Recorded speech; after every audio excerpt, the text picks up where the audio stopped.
hope you people appreciate what I do for you. Because let me tell you, it's not always easy. The stupid I gotta sit through is just... well, it's not always fun. I mean, a bad movie is one thing, that's like 2 hours, but to watch episode upon episode of manufactured precious or as I like to call it, quite often it's just more than I can bear. The only upside I have is that I get to share my misery with the people who requested it in the first place. With that said, Full House. Whatever happened to predictability? For those of you blessed without the knowledge of this show, I'll fill you in. Full House ran in the late 80s and early 90s on ABC's Friday lineup TGIF, which usually had about 4 family-friendly sitcoms that always got called back to our depressing reality by ending with 2020. Thank you, Hugh Downs. Full House often started off the lineup with its cutesy-wootsy, non-threatening as well as non-funny humor and actually ended up lasting for 8 seasons. 8 seasons! That's it! I can't last 8 minutes watching this tripe. How the did they last 8 seasons? I mean, it's a genuine mystery. Nobody liked this show, so how the did it do so well? Well, let's swallow our dignity and try to find out. So we get a typical mid-80s opening where people at the time just love to fold their arms, laugh, and smile, hoping coincidentally their credits will appear under them while a gender-confused doo-wop band sings about the quirks of life.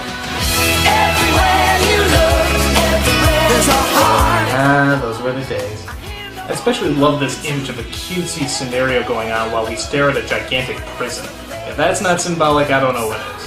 So, what's the story you're pleading me not to tell you? Well, the world's raunchiest family icon, Bob Saget, plays a character named Dan, who just lost his wife to the always horrible, insert name here disease. He lives in San Francisco with his 3 daughters, DJ, Stephanie, and Michelle, played by the pair of twins often mistaken for talented Mary-Kate and Ashley Olsen. But raising 3 girls is tough, so Dan calls upon a guitar player who's not cool and a comedian who's not funny. The mullet nimbos here are known as Jesse, played by John Stamos, who's also Dan's brother-in-law, and Joey, played by Dave Coulier. And if you think there's anything odd about 3 prissy guys living in a house with no women, you've clearly never been to San Francisco. So how bad is this show? Well, let's take a look at the very first joke of the very first episode. The baby's sleeping like a baby. And it's all downhill from there. I mean, I've watched several episodes and not one of these jokes made me laugh. Not one. I didn't even giggle at the sheer stupidity of it. Isn't that, like, statistically impossible? I should have laughed at least once. But talking about it doesn't help. Let's take a closer look at these characters. Jesse, for example, is a tough guy. Well, as tough as a pile of Fonzie's hand-me-downs can look. Let's play ballerina. How do you play ballerina? Catch me. Pose, okay? Turn around. On your tippy toes. Tippy toes, right. This was written, people! Joey is a silly comedian, always making wisecracks and punchlines that quite frankly make you want to yourself.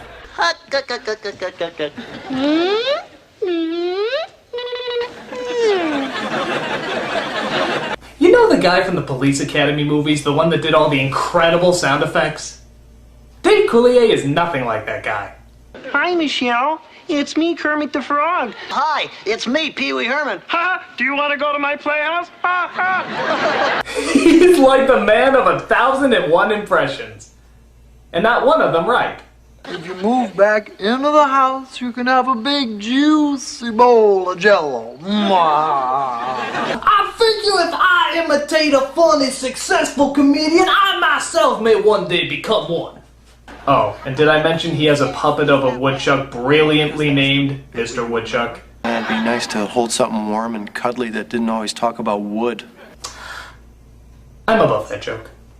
Then you got Dan. His gimmick, I guess, is that he's just clean. Okay, so the first thing you do when you get to the dance is look at all the fire exits. Keep your eye on your coat the entire night, and if the punch smells funny, don't drink it. Oh, and he's a little prissy, too. Okay, let's face it. I'm a lean, mean, hugging machine. Okay, he's a lot prissy. In fact, knowing Bob Saget the way we know him now, this is actually really funny to watch. Anyone who watches Bob Saget stand-up knows that he is a raunchy man. And you know that saying all this family-friendly is probably just killing him. In fact, let's compare Dan Tanner and Bob Saget for a second, shall we? I know exactly how you feel. And I know how much you girls miss your mother. I've half the girls in the room, and that is not true. I have not anyone here. She was devastated. It broke my heart to see the tears in her eyes. That no thanks, I'm good. Do not, kids, don't that you'll get an infection. You listen to me. Dan Tanner, blow me. Bob? You are my number one guy. Then you got DJ, who I have to admit, as she got older, did get consistently hotter. But that didn't change the fact that she had little to no personality. Wow, you have a date and a dress. So far my problem's looking like a bag of chips and a remote control. Life is hell.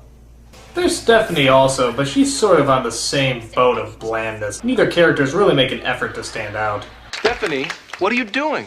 Just hanging around. And then, of course, there's the gremlin babies themselves, the Olsen twins, as Michelle, who I think literally just had the job of spewing catchphrases. What'll it be, comic? Kibbles or bits? You're going down. Supposed to keep your cards close to your body. You're supposed to keep your eyes close to your head. I guess this was the character who stole the show, or would if there was anything of value to steal. For some reason, the Olsen twins really took off and made a video series that literally transformed them into millionaires. I swear it also transformed them into Barbie dolls, but to be fair, I think the dolls are a little less plastic. You look just like Sleeping Beauty, except you're awake. The cash cow goes... But when it started out, they were just exploitable babies, and the studio took advantage of every friggin' frame they were in. For example, one episode was about changing a diaper. Ooh. I'll take the south end. Good.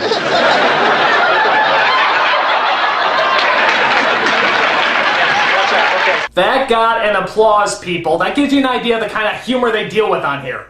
But that's not the only pressing issue this show addresses. There's a lot of other gut-wrenching dilemmas that this show dares to challenge. Like, who's gonna do the dishes? Is the hammock gonna be put up okay? And of course, who can limbo the lowest? Let's get ready to limbo! But that's not all. Here's a list of some of the other episodes to give you an idea about how truly exciting this show was. The first day of school, the return of Grandma, Sea Cruise, and Daddy's Home. You know what this is?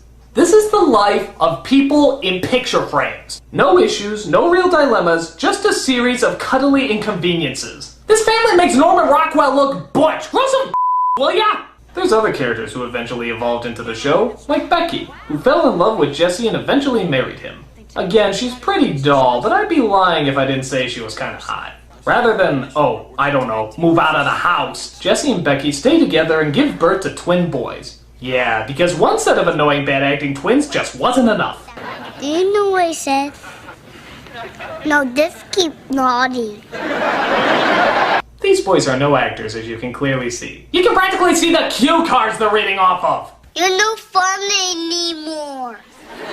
There's also DJ's friend Kimmy, the white female Urkel of the group. I'm practicing the bagpipes for the Scottish Music Festival after school. There's also DJ's boyfriend Steve, whose voice you may actually recognize. I know exactly how you felt.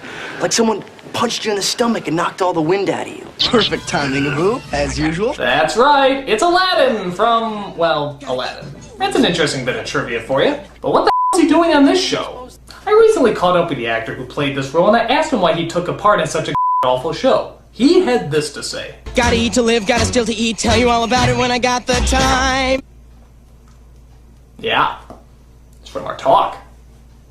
We flew him into Chicago to do an audio interview, and he chose to answer everything in song. He's quite quirky that way. Oh, and there's also a dog named Comet, because this show just wasn't cute enough yet. All they're missing is a little fairy named Pretty Prissy Funhead, and this atom bomb of cuteness will be complete. Set your adorable levels to 10.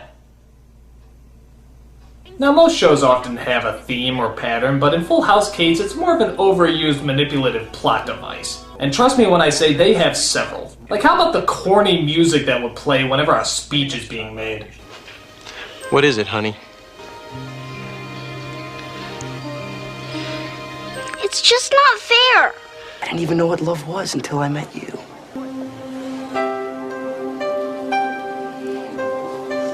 Where's my mom?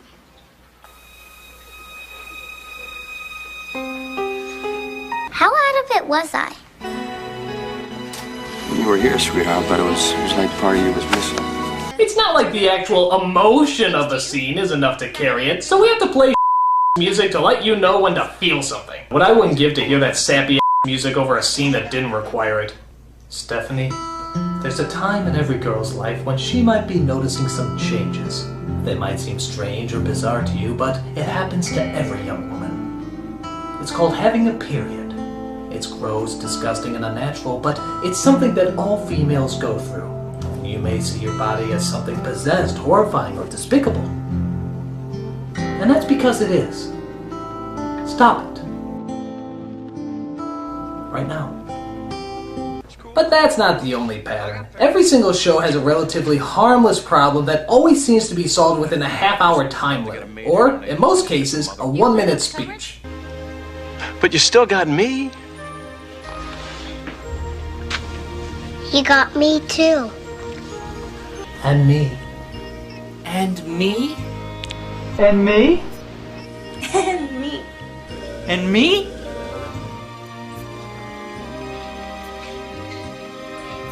I'll move back in. Yes, you'll often find that the studio audience for this show is very easy to impress. For example, here's what happens every time somebody kisses. A kiss! That must mean they like each other! Oh, I bet after they kiss, they'll move on to holding hands! So we all know how the show begins, but if you're like me, you're wondering how the does it all end? Well, unfortunately, a killing spree isn't involved. However, one of the characters does get injured. Michelle is involved in a horse racing competition. As it turns out, Dan and another girl's mother get way into their daughter's achievements. Could you come out, my little girls? I'm a parent, not a groomer. Oh, I'm sorry. You just had the air of stable help. Excuse me, I'm Snubby von Persnickety. I don't know if you saw Michelle riding out there, but if she entered the competition, she could win.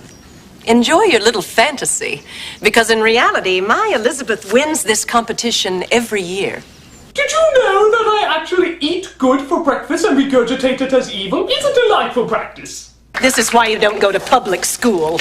These scenes are so bad, even the horse looks like he's suffering. My only wish is he could talk back to half of these morons. You know what? I think maybe you missed a spot. Let me, please.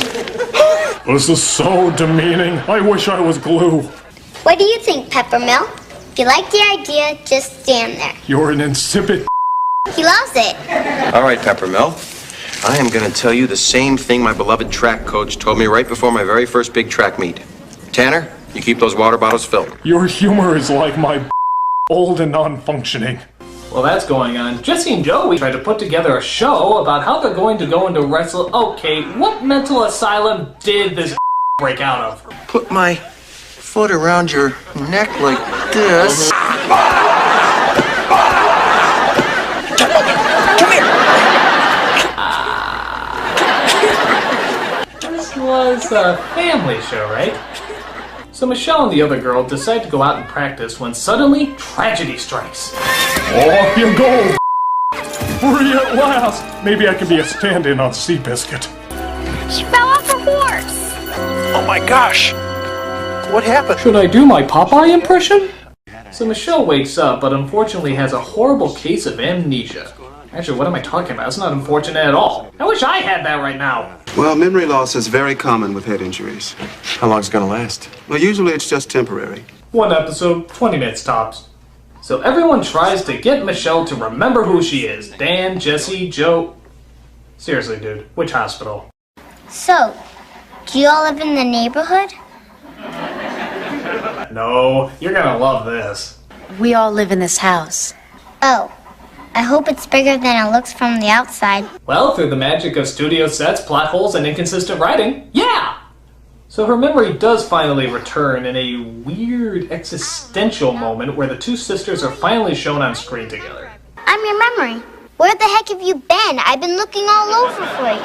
I hope I didn't cause you any trouble. Duh. Psychology for dummies, by dummies. Gee, I sure hope there's an overwinded speech with music to close us out. But we stuck it out and we got through it. Just like we always do. Just like we always will. This show is the worst! It's like if a Hallmark card all over your family album and then somehow mutated into a sitcom. It was never funny, never clever, never endearing. So why do we keep watching it? 8 seasons? Hello! That's a long time to watch untalented hacks centered around a pair of unfunny female troll goblins. It's almost as if they were sending us subliminal messages or something. In fact, what happens if you play the Olsen twins' dialogue backwards? You look just like Sleeping Beauty. It works. Watch our shows and make us money. Oh my god! And what's that say there? What? Manufactured by... The Olsen twins are mutant alien robots bent on world domination! I knew it all along! This is incredible. The people have to know!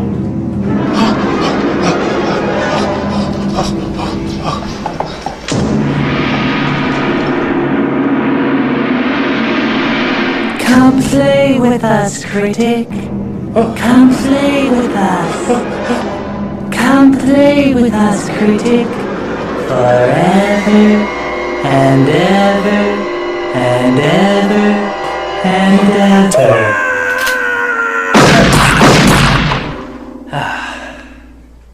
I did it. They're dead. Can you believe them? Trying to take over the world? Of course! Of course, yeah. Well, seeing how they are in fact dead, I will just turn around and go to my normal duties. Because, you know, they're dead. It's not like they're gonna pop up anywhere else. Especially on my way back to the room. So, I'm just gonna make that turn I told you about a second ago. And here I go. You see? Nothing there. So I'll just get back to work and...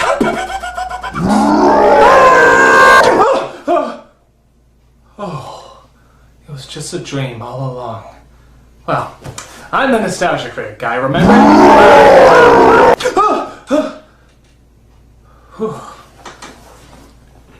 I'm the nostalgia critic.